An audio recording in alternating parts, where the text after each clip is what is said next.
Well, I'm talking about love, love of Jesus Christ. And I'm talking about peace, peace that Jesus gave. Listen, because He let us life and He took it again, and He gave us a victory. Well, I'm talking about peace, peace, peace, peace. He gave us peace and love. Well, I'm talking about joy. So, now before we delve into the application of these trig ratios we have here, now let me bring your attention to other type of questions that you can apply the trig ratios as well. Now look at this.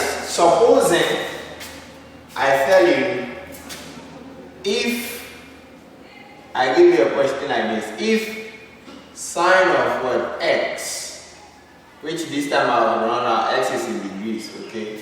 So if sine of x is equal to 1/2, if I ask you sine of x is equal to 1/2, therefore you should find, say, okay,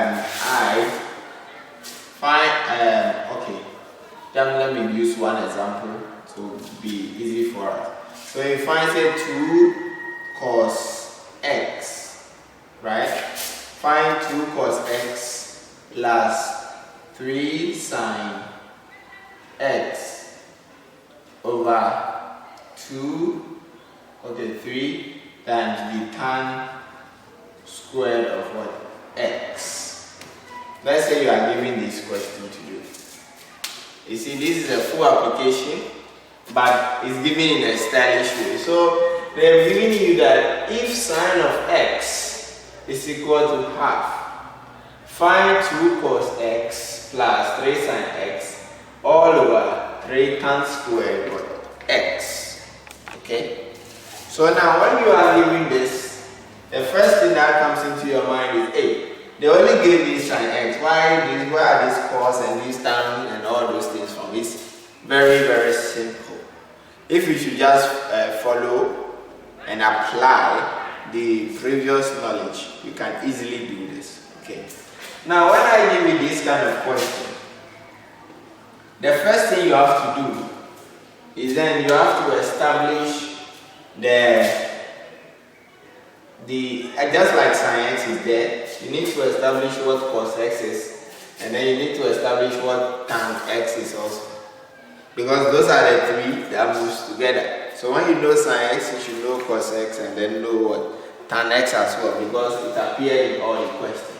So if they give you sine x as half, what does sine x mean?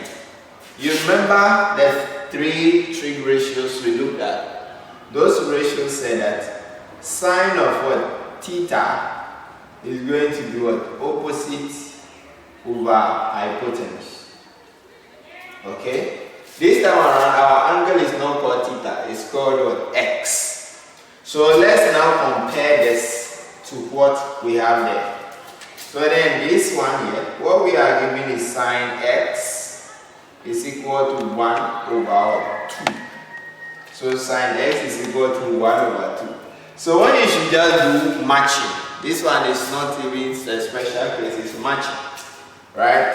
We know that, okay, our theta now is now x. So x now becomes what? Our angle. We don't know it. We don't know. Right? Then,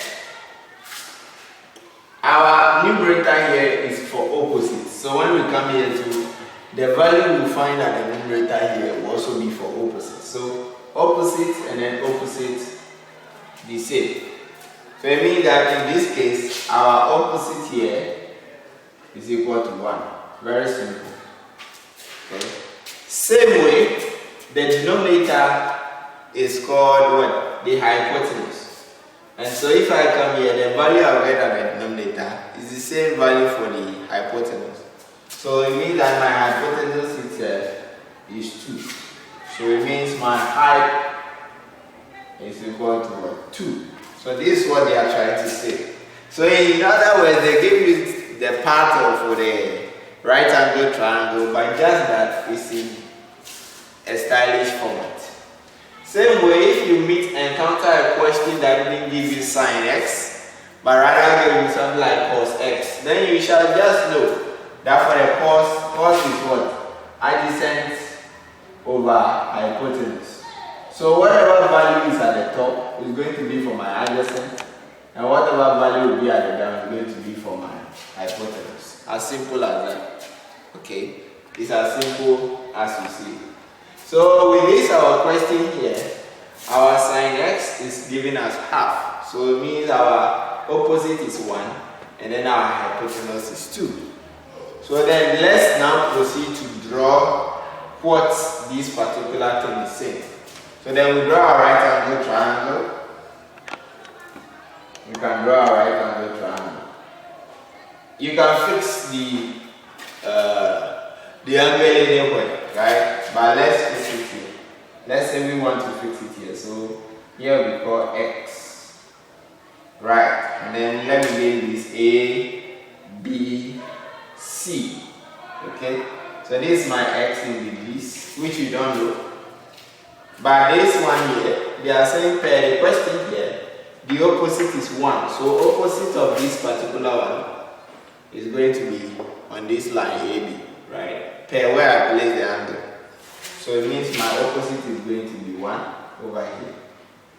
And then my hypotenuse is what? 2. So my hypotenuse AC is also 2. Very good. So it means that we are left with only this side here, BC, to get all the sides of this right angle triangle. Then if we get the sides of this right angle triangle, then we can simply solve whatever the question is given to us, right? So please, the main idea with respect to this question is whatever identity is given to you, check from the so, the car, and then the tour to determine which one is for the numerator, whether it's the opposite, and then which one is for the denominator, is the adjacent, something like that. Okay, so if it's a sign that is given to you, then the value of the numerator is for your opposite, and then the value of the denominator is for your hypotenuse. If it is cos that is given to you, then the value at your numerator, this, it becomes that of what? Your adjacent. And then the value at the denominator becomes that of your hypotenuse. Right. Then if it is tan that was given to you as the first preamble, then tan means that the top value, the numerator is opposite, and then the denominator is adjacent. As simple as that. So when you are able to establish which one is this and that, you can draw a right angle triangle and then you place the parts over there. Okay. Now, let me introduce you to something special. I believe you've seen it before, but let's reiterate on that. Now, here, our angle is not given to us. So we do not know specifically what this angle is, that we will use it to maybe find this other side using the so and the one, right? But we also know one property about right angle triangles, which states that if I know any two parts of the right angle triangle, I can find the third part. If I know any two parts of it, I can find the third part. And that particular theory or relationship is called Pythagoras theorem. Pythagoras theorem. So according to Pythagoras theorem, when you have a right angle triangle and two of the sides of that right angle triangle are known, it can be any of the two. So any two is known, then the third one becomes easy to generate, right? So AC squared should be equal to the individual squares. So AB squared plus BC squared. That's what Pythagoras is saying. He's saying that the square of the longest side, which is the hypotenuse, is the summation of what the square of the individual sides other sides of the right angle triangle. Very well. So if you need any side by this statement, you can actually do change of subject. Okay, you can do change of subject. So for instance, we are after BC over here. We are after BC. So since we are after BC, per our triangle that we have there, then it means we have to make BC the subject.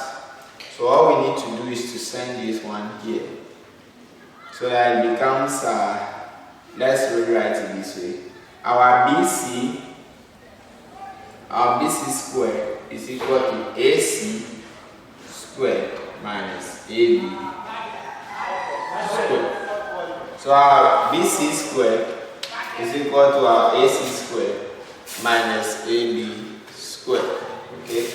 So then when you have this, now we know our AC to be 2 and then our AB to be 1 per the sign question given to us. So our BC squared is equal to the square of 2 minus the square of 1.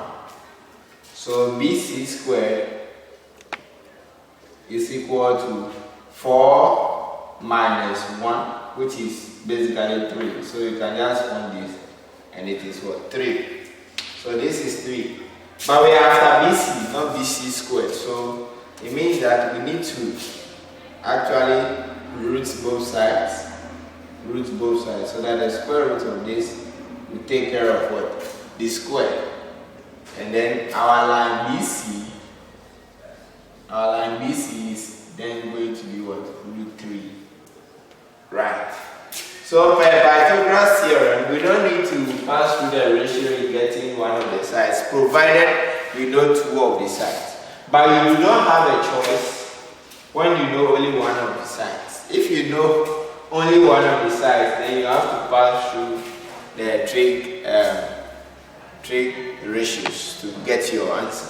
But if you know 2 of the sides, you can use this statement, which is the Pythagoras theorem, to find any of what? The sides of this particular right angle triangle. So we know all the sides of the right angle triangle now. So then we can go ahead to find for cos x and then for tan x. We know sin x already. Okay, so let's do that quickly and see. Okay, so with this, we know that cos x or the cosine is going to be what? Adjacent over hypotenuse. And so if my x is here, then here becomes my adjacent. So here will be my opposite and here will be my adjacent. This place will be my hypotenuse. So it's going to be cos x, which we know is going to be the adjacent root 3 over the hypotenuse, which is what? 2. Okay, the adjacent root 3 over 2, and then it means that anywhere we see cos x, the answer we should put there should be what? Root 3 over 2. Okay, now let's then find for tan x as well. So tan x we know it to be opposite over adjacent. So opposite over adjacent. So this is my opposite, this is my adjacent. So my tan x here is going to be 1 over root of 3. So it means anywhere I find tan x, the value is going to be 1 over root 3. Anywhere I find cos x, the value is going to be root 3 over 2. And anywhere I find sin x, the value is going to be half. Just like that. Okay. So then we've been able to establish these 3. This is given to us. We found out this. And then we know this as well. So knowing the 3, let's now solve the question. Okay. So the question is saying that we should then find 2 cos x plus 3 sine x over 3 tan squared what? X. So 2 cos x. So it means that 2 times cos of x. But we know cos of x is now what? Root 3 on 2. So instead of me writing cos x, I'll write what? Root 3 over 2. Then plus 3 times what? The sine of x, which we know it to be half. So instead of writing sine x, I'll write what? Half. Very good. So we are still working. So very well. Then all this over, they are saying 3 tan squared x. Tan squared x. Now, in these 3 identities, there are things you have to note. We have tan x squared, or now cos s squared, and now sin s squared, any of them. This one simply means that these squares are affecting whatever value that is in the bracket. Okay? So if it's 2, it should have been tan 4. Something more or less. Right? But if I write tan squared of what? X. This is not directly found on your calculator, so you may be finding it difficult to type this on your calculator. But what this simply means in practical sense or real sense is that you just do tan x, and then the answer you get, you square it. That's the meaning. So this is how you will punch tan squared x on your calculator. Tan x into bracket or square. If you don't do it, so you will look for tan squared x and you will not find it. Okay? So all our three identities or the 3 elements, whatever, we normally bring the square before the bracket to show that we mean that particular expression into bracket or square. For instance, I can still say cos squared x, and what I mean is that cos x or what? Square. That's the meaning.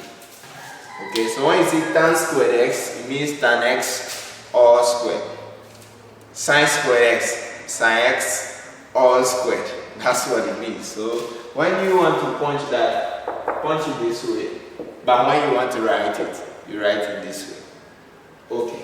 So these are our 3 tan squared x. We simply are trying to say 3 times tan x all squared, like this is shown here. So we know our tan x to be 1 over 3. So it's like 1 over 3 root 3 all squared. That is what it means. Okay. I believe it's going down well. So this stands for the cos x, which we found. This stands for the sin x, which we are given. And then this place here, they say tan squared. So the square of what? The tan. So the tan, which is 1 over root 3, we do the square of that. Okay. We do the square of that. So from here, then it has changed from trigonometry to normal algebraic expressions, okay, where we do simplifications and then all that. So just let's simplify this, or better still, go a step further, then you punch it on your calculator. Okay. So then here, this is going to take care of this. I'm not saying do the cancellation, okay? So then the square of this here will be root 3 plus, this cannot cancel that, so this will multiply the numerator. So you have 3 over 2. All this divided by, now what here? 1 squared is going to be 1. When you have a over b all squared in indices, then this will now amount to a squared over b squared. Okay? When you have a over b into bracket all squared, it's just going to be a squared over b squared. So the same thing with this. If I have 1 over root 3 all squared, it's just 1 squared over root 3 squared. And root 3 squared, square will cancel the root. 1 squared is still 1. So here the answer will practically be 3 multiplied by 1 over 3. Okay, 3 multiplied by 1 over 3.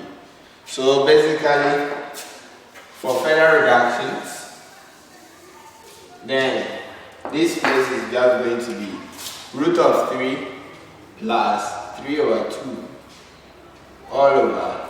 This 3 will take care of this, so all over. So from here, you just have to know, every number divided by 1 is a number itself. So this will just be root 3 plus what? 3 on 2. Okay? If you want to further reduce this, you can make it, find the LCM over 2, and then you do that. So that this will be 2 root 3 plus what? 3. Okay? All these divided by 2. You can also leave your answer like this. So anyhow you want to go by it, it's fine. Okay? It's fine.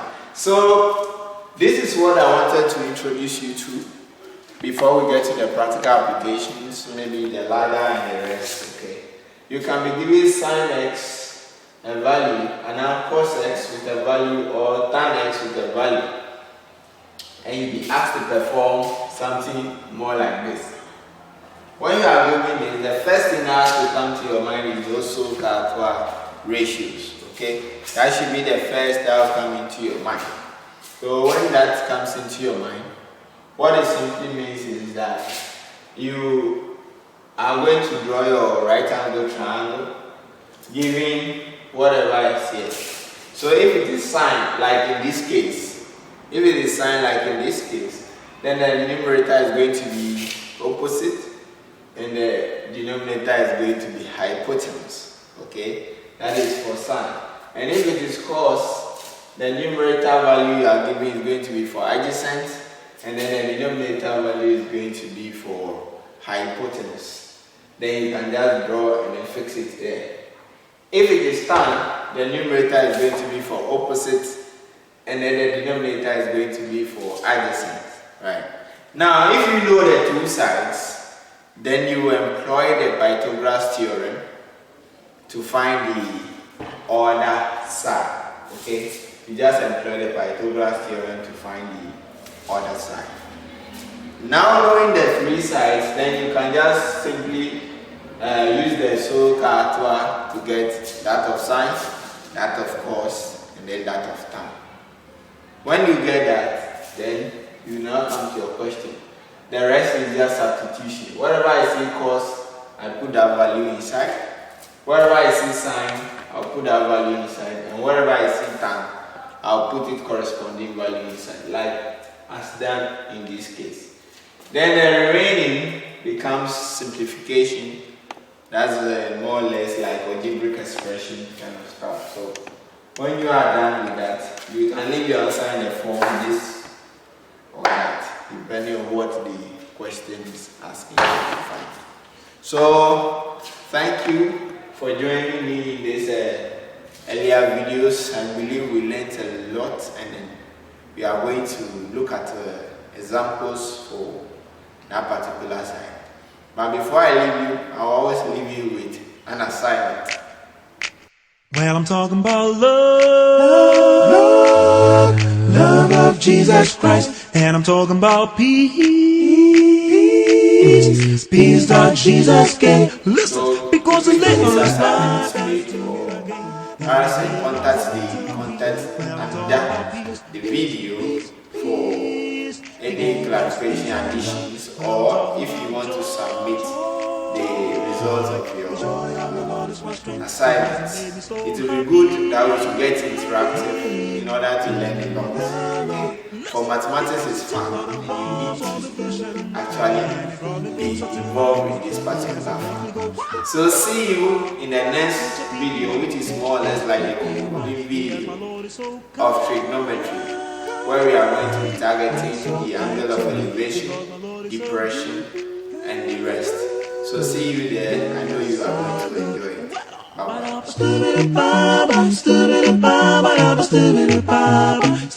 my Lord is so good, good, good, good. good, so good. Yes, my Lord is so kind, kind, kind, kind, kind, so kind to me, because it makes me go wow, wow, wow, wow, Happy. You know that I got his peace, peace, peace. You know that I got his love, love, love, love. Yeah, it makes me go wow, wow, wow, wow. Yeah, my Lord is so good, good, good.